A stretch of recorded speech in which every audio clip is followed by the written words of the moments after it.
Hola, mi nombre es Andrea Rivera, soy una estudiante de Filología Hispánica y aquí os traigo una presentación sobre María de Zayas y el feminismo. Estos son los puntos que trataremos en la presentación: el contexto histórico y literario, influencias, prólogo al que leyere, la burlada minta y venganza del honor, y el análisis de la figura femenina en otros de sus textos.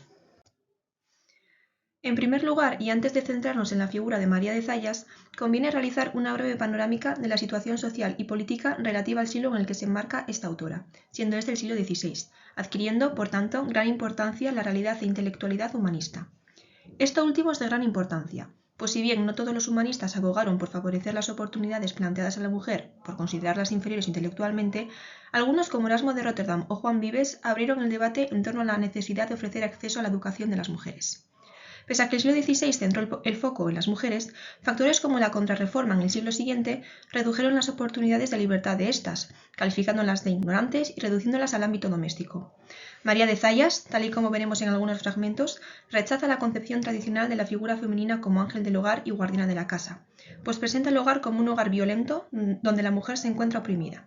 En definitiva, en el plano áureo, con la creación de los nuevos estados, las mujeres de alta alcurnia ven reducido su poder en detrimento de la nueva organización estatal y se crea una sociedad que otorga gran primacía al hogar patriarcal, de la misma manera que relegó a la mujer a ser dependiente del marido en materia monetaria y a ser exhibida por este como objeto de deseo y ostentación.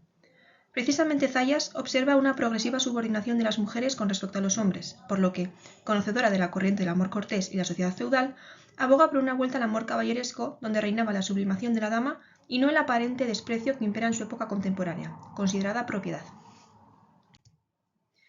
Antes de centrarnos en la figura de la escritora y la defensa de las mujeres que ésta propone, debe entenderse que la exposición de las ideas de María de Zayas supone una respuesta a la corriente antifeminista que comenzaba a despegar entre los siglos XIV y XV, y a su vez comienza a provocar respuestas en defensa de las mujeres en el Renacimiento, siendo ejemplo de esto, por ejemplo, Boccaccio y el cambio de postura perceptibles entre el Corbacho y de Claris Mulieribus, donde ofrece una caracterización positiva de las mujeres frente a la fuerte crítica de la primera obra, un viraje que alude, como decimos, a una progresión cronológica en la sociedad.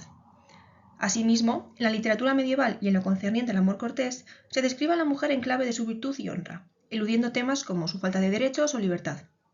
Frente a esta cuestión y como precedentes de defensa de los valores femeninos, podemos señalar a Sor Teresa de Cartagena con su Arboleda de los enfermos, donde pone en alza la inteligencia femenina, y al propio Erasmo de Róterdam, ya en el Renacimiento, con sus Coloquia, pues en ellos explícitamente insta a ofrecer a la mujer la posibilidad de elegir con quién desea contraer matrimonio, en el Coloquia 3, y caracteriza a las mujeres como portadoras de cultura e intelectuales, en el Coloquia 8, pese a que también señala su papel fundamental en la educación de los hijos, en el Coloquia 9, y la necesidad de complacer al marido, si bien admite pequeñas disputas dentro del matrimonio, en el Coloquia 7. Por tanto, María de Zayas, conocedora de esta tradición, aboga por la libertad en la elección matrimonial para las mujeres. Si bien, en muchas ocasiones, los hombres nobles no disponían de libertad tampoco al tratarse de enlaces concertados, y el acceso a la educación y a la cultura. Pese a que María de Zayas es caracterizada en numerosas ocasiones como la primera feminista del panorama español, deben matizarse y analizarse ciertos puntos para poder ofrecer una respuesta fiel a este enigma, pues algunos críticos aluden a la falta de originalidad de su obra, la concepción del feminismo como un mero topos, o incluso a la presencia de rasgos antifeministas en sus obras, pues pese a la innegable caracterización negativa de los personajes masculinos en estas, relega a la mujer a una posición secundaria y sumisa. De esta manera, muestra voluntad de cambio en la jerarquía social, pero siguiendo siempre una línea conservadora.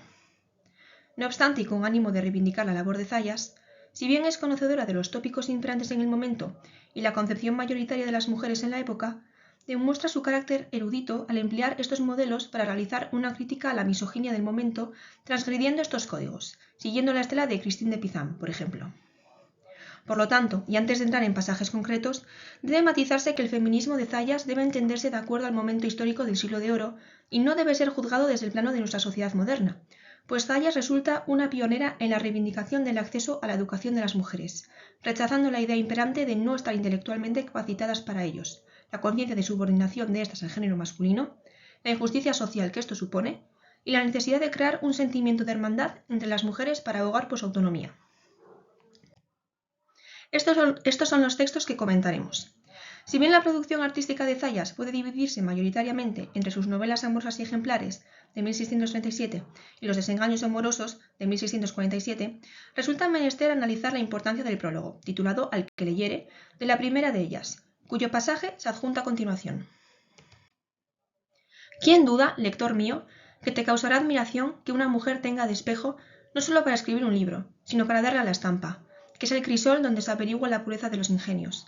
Porque hasta que los escritos se gozan en las letras de plomo, no tiene valor cierto, por ser tan fáciles de engañar los sentidos, que la fragilidad de la vista suele pasar por oro macizo, lo que a la luz del fuego es solamente un pedazo de bronce afeitado.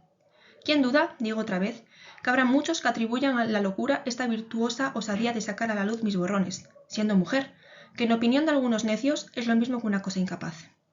¿Qué razón hay para que ellos sean sabios y presuman que nosotras no podemos serlo? Sin duda, se trata de un acto osado por parte de Zayas, pues de manera irónica provoca al lector masculino reivindicando su sexo, llegando incluso a proclamar la falta de calidad de las obras masculinas, criticando de manera explícita el tópico de superioridad intelectual masculina y rechazando la sumisión tradicional femenina, incluyendo aquí también el tono espiritual para proclamar una igualdad teológica entre hombres y mujeres, criticando, así, que la aparente superioridad masculina de la sociedad alude al poder de estos y no a la naturaleza divina. Precisamente, el concepto de sororidad planteado previamente lo pone Zayas de manifiesto mediante el empleo del plural nosotras, pues a modo de portavoz, aboga en este prólogo por el derecho a la educación y a la capacidad intelectual de las mujeres, señalando para esto el uso de mujeres a lo largo de la historia. De la misma manera, estas líneas recuerdan indudablemente a Sor Juana Inés de la Cruz,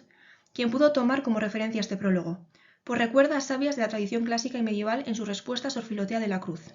si bien Zayas también alude a personajes femeninos de gran importancia de la tradición literaria.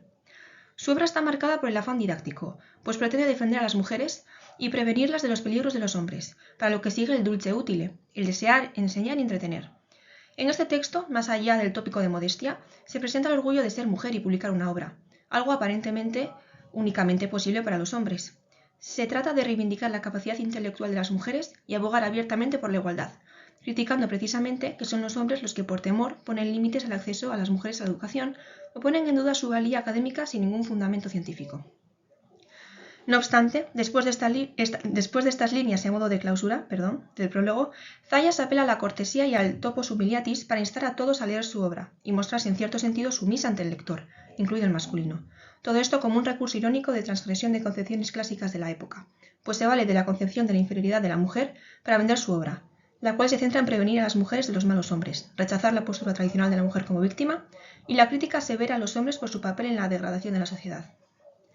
Precisamente en la mayoría de las novelas que conforman la primera parte, observamos una evolución en los personajes femeninos que Zayas plantea, pues se da la evolución de una mujer ignorante, estando relacionada esta cuestión no solo con su incompetencia erudita, sino con la inocencia, que accede a casarse por ser esta su única posibilidad en la vida ante la falta de oportunidades de emancipación de las mujeres, aunque finalmente es abandonada por el hombre, descrito como un falso galán que la percibe como presa. Así pues, Zayas plantea la concepción de la mujer como víctima de las pasiones del hombre, pero rechaza la conformidad con dicha situación, pues los personajes femeninos de su obra buscan la venganza o persiguen su autonomía mediante la entrada a un convento, como es el caso de Lisis en el honesto y entretenido Sarao, así como algunas optan por casarse por segunda vez con personajes masculinos que quedan a merced del femenino, dándose una subversión de la escala de valores. De la misma manera, también debe destacarse el retrato de los personajes masculinos esbozados por Zayas, ya que muestra la transformación de los hombres una vez han contraído matrimonio, pues se alejan de la caracterización de galán cortés para convertirse en maridos adúlteros y violentos, siendo por ejemplo el caso de la perseguida triunfante, donde contrapone el cruel marido con la martirizada mujer. Centrándonos en la caracterización de la mujer en alguna novela concreta, estudiamos ahora la burlada mienta y venganza del honor, maravilla perteneciente a los desengaños amorosos, haciendo especial hincapié en el papel que juega la violencia en este texto. Así, la violencia es una constante en la obra de María de Zayas, pues es un recurso empleado para ilustrar el carácter pasional e impulsivo de los hombres y que está estrechamente ligado con la concepción tradicional de las mujeres como víctimas. Pero resulta necesario mencionar esta obra, ya que aquí encontramos la violencia puesta en manos de la protagonista femenina. Para contextualizar brevemente la obra, esta gira en torno a Aminta, quien se casa en secreto con Jacinto, un hombre que había abandonado previamente a su esposa y había trazado un plan con Flora, su amante, para conquistar a Aminta y aprovecharse de ella. Una vez el deseo pasional es satisfecho, Jacinto, siguiendo su modus operandi, abandona a Aminta en casa de una familiar suya, donde ésta conoce a Martín, un hombre que se ofrece a vengar la afrenta que ha sufrido. No obstante, lo peculiar de esta obra y su carácter innovador radica en que Aminta decide tomar las riendas de su propia vida y se toma la justicia por su mano, matando a Jacinto y a Flora, y finalmente obtiene su final feliz casándose con Martín. La descripción, por tanto, de la mujer y el hombre se muestra de manera hiperbólica, calificando a Aminta como un ser perfecto y sabio, de nuevo aquí poniendo en primacía el intelecto femenino, y a Jacinto como el falso galán y la subversión de todo carácter noble, pues lo tacha de un adúltero dominado por los impulsos sexuales. Se observa aquí: «No ha de ser así mi venganza», dijo Aminta, «porque supuesto que yo he sido la ofendida, y no vos, yo sola he de vengarme, pues no quedaré contenta si mis manos no restauran lo que perdió mi locura. Y así, aunque os doy palabra de esposa, no se ha de conseguir vuestro deseo hasta que yo quite la vida a este traidor». La primera parte de la novela incide en la inocencia de la mujer frente a la maldad premeditada del hombre, mostrándola como un ser pasivo, aparentemente víctima inevitable de la fuerza masculina, si bien después da pie a la venganza. Cabe destacar que primero inflige la venganza contra ella misma arrancándose los cabellos e intentando suicidarse, si bien luego decide dirigir la violencia contra su opresor de manera independiente, pues rechaza que sea otro hombre quien la vengue. En efecto, su venganza se consuma al acabar con la vida de Jacinto y Flora de manera violenta con un arma blanca, concretamente un cuchillo, negándoles así una muerte noble. De acuerdo con la intención didáctica de su obra, Zayas anima a las mujeres lastimadas a reaccionar contra el yugo de los hombres. Si bien esboza aquí la imagen de la mujer como calculadora, pues igual que Jacinto y Flora, Aminta traza un plan basado en el engaño, porque recordemos que se disfraza de hombre, algo ya visto en la vida sueño, para satisfacer su deseo de venganza, empleando el mismo modus operandi que los hombres para vengarse de ellos. Un recurso que resulta irónico y que se vale de la legitimización tradicional de la venganza como medio de recuperación de la honra. No obstante, no debemos olvidar la figura de Flora, pues en contraposición con Aminta, se presenta como una mujer fría y calculadora que no muestra sororidad, llegando incluso a incriminarla más que al propio Jacinto, algo que cierto sector de la crítica ha empleado para negar las ideas feministas de Zayas, si bien es una muestra del interés de la autora de huir de los arquetipos y dotar de verosimilitud la historia.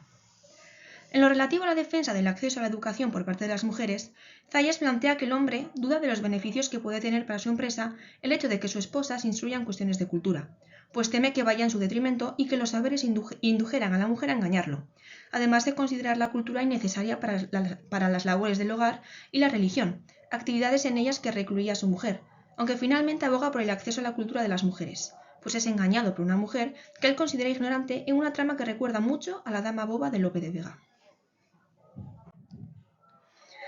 Debe matizarse que entre la escritura de la primera parte y la segunda de su producción transcurren 10 años, por lo que no sorprende el cambio en su narración. En efecto, en las novelas amorosas y ejemplares existen historias narradas por hombres y mujeres, mientras que en los desengaños amorosos, en los que las mujeres sufren en mayor medida a costa de los hombres, solo son ellas las que narran la historia. Precisamente en El prevenido engañado se insiste en la idea de que los hombres desean que las mujeres se encuentren sumidas en la ignorancia, pues solo así podrán vivir tranquilos y sin temor a ser engañados por estas. María de Zayas se muestra pesimista con la sociedad, pues ve imposible una mejoría notable en la condición de las mujeres. No obstante, debe matizarse que María de Zayas también incluye en sus novelas hombres buenos, como es el caso de Tarde llega el desengaño, o el propio Martín en la burlada Minta y venganza del honor, si bien en la mayoría impera la descripción de los hombres como viles, engañadores y denigrantes, aunque tampoco realiza una idealización de la mujer, sino que, como en el caso de Flora, presenta a mujeres interesadas y las pone al mismo nivel que a los hombres, no en un nivel superior, incluso llegando a calificarlas de débiles e ingenuas, así como fácilmente dominadas por el amor, al igual que mantiene la concepción tradicional de que la mujer deshonrada debe buscar venganza, instándolas a menudo en sus obras a guardar el decoro y la virtud. Con ánimo de buscar otro ejemplo en la literatura zayesca de su posición con respecto a la mujer, ponemos ahora el foco de atención en El prevenido engañado, perteneciente a sus novelas amorosas y ejemplares. La obra de Zayas tiene cierta reminiscencia de las novelas ejemplares de Cervantes, al menos en lo referente al empleo de la novela corta y la influencia común de los novellieri, si bien también es posible encontrar cierta reminiscencia en las historias zayescas del Decamerón de Boccaccio. En el caso del prevenido engañado, se nos muestra el personaje de Don Fadrique, quien sufrirá diversos desengaños a medida que se relaciona con diversas mujeres. Si bien son numerosas y no es posible centrarnos en los caracteres de todas ellas, deben destacarse por su divergencia con los modelos de doncellas perfectas a Serafina, por ejemplo, quien oculta a Don Fadrique, quien la amaba, que había dado a luz a una niña fruto de sus amores con un amante y que había decidido abandonarla. También tenemos a doña Beatriz, una aparente viuda que acepta casarse con él tras haber respetado el luto, pero que detrás de su aparente honra se descubre que mantenía relaciones adúlteras con un esclavo. Finalmente, doña Gracia, hija de Serafina, a quien, pese a imponer una vida basada en la inocencia y la ingenuidad, llegando a ataviarla con una armadura todas las noches para preservar su fidelidad, le es infiel y lo abandona. De especial relevancia son los personajes de Serafina y Gracia, puesto que ambas acaban sucumbiendo a la vida conventual, y pese a haber engañado ambas a don Fadrique, también se sienten víctimas de una sociedad basada en la virtud de la honra y las mujeres que las han mantenido separadas. Zayas parece reivindicar aquí que las mujeres no actúan mal por desconocimiento o una inferioridad con respecto a los hombres, sino por la ausencia de libertad y el sometimiento a las convenciones tradicionales de la sociedad dominada por la perspectiva masculina. En gran parte porque el sujeto que sufre el desengaño es aquí el hombre, se ha tildado esta novela de posible influencia de la novela y los Fabliov como una subversión de las demás, si bien es cierto que supone una oda a la libertad sexual de las mujeres alejadas de la concepción tradicional del matrimonio.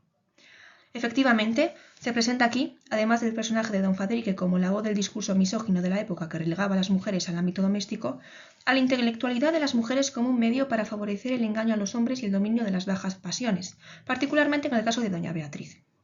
Don Fadrique desea una mujer estúpida, pues cree que así no caerá presa de los engaños de las mujeres. Precisamente Zayas ofrece aquí, simbolizado en el personaje de Serafina, el convento como medio de adquisición del perdón por parte de las mujeres. Brevemente, conviene señalar otras dos célebres novelas pertenecientes a la primera parte de su obra, El castigo de la miseria y La fuerza del amor.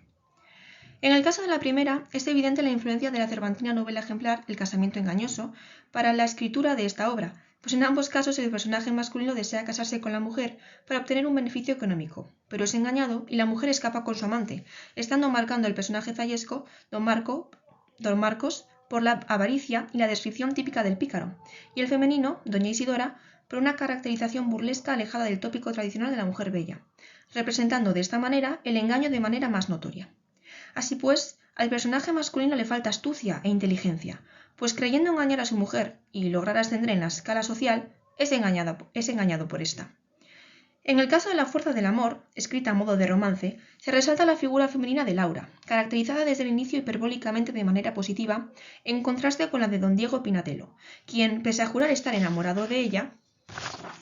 pronto se olvida, haciendo que Laura se ponga en manos de una hechicera, descrita como embustera y enredadora.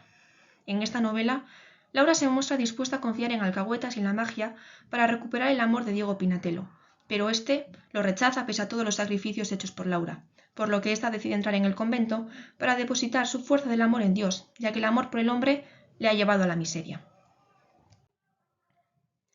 Así pues, y siguiendo la línea de análisis, llegando a la conclusión, el objetivo de María de Zayas radica en defender a las mujeres y advertir de los peligros que encierran los hombres, si bien critica la debilidad de éstas, especialmente de las nobles, y la inutilidad de sus textos debido al rechazo de la sociedad y ambos sexos por cambiar el paradigma, tal y como manifiesta en La perseguida triunfante. Pienso que me canso en balde, porque ni las mujeres dejarán de dar ocasión para ser deshonradas, ni los hombres se excusarán de tomarla, porque a las mujeres les huele mal el honor y a los hombres el decir bien de ellas. Y así anda todo de pie quebrado. Y de lo que más me admiro es del ánimo de las mujeres de esa edad que, sin tener el favor y el amparo de la Madre de Dios, se atreven a fiarse del corazón de los hombres, bosques de espesura, que así les llamó el rey don Alfonso el Sabio, donde no hay sino leones de crueldades, lobos de engaños, oso de malicias y serpiente de iras, que siempre las están despedazando el honor y las vidas. Además, emplea como justificación del respeto que se le debe a la mujer la importancia de la figura materna en los hombres y su carácter más débil, al igual que alude a las leyes de la caballerosidad, de nuevo aquí deseando la vuelta del carácter cortés del amor medieval. De la misma manera, señala como consecuencia del ocaso del imperio a la corrupción masculina y a la progresiva censura del pensamiento femenino. ¿De qué pensáis que procede el poco ánimo que hoy todos tenéis, que sufrís que estén los enemigos dentro de España y su rey en campaña, y vosotros en el prado y en el río, llenos de galas y trajes femeninos, y los pocos que la acompañan suspirando por las ollas de Egipto? De poca estimación que hacéis de las mujeres, que a fe, si las estimárades y amárades como en otros tiempos hacía, por no verlas en poder de vuestros enemigos, vosotros mismos ofreceríades, no digo ir a la guerra a pelear, sino a la muerte. Aquí concluye la presentación. Se presentan algunas preguntas para el debate en el aula. Entendiendo que se trata de una autora del periodo áureo, ¿consideráis que sus obras y actitud fueron pioneras e importantes en la mejoría de la situación de la mujer? ¿En qué dista su postura de la tradición literaria anterior? En el caso de la burlada mente y la venganza del honor, ¿consideráis hipócrita que la protagonista femenina utilice el mismo modus operandi, el engaño y la violencia, ejercido por los hombres para vengarse de ellos? Finalmente, atendiendo a todos los textos comentados, ¿consideráis que Zayas realiza un retrato idealizado de las mujeres como doncellas perfectas a costa del detrimento de la figura masculina? Muchas gracias.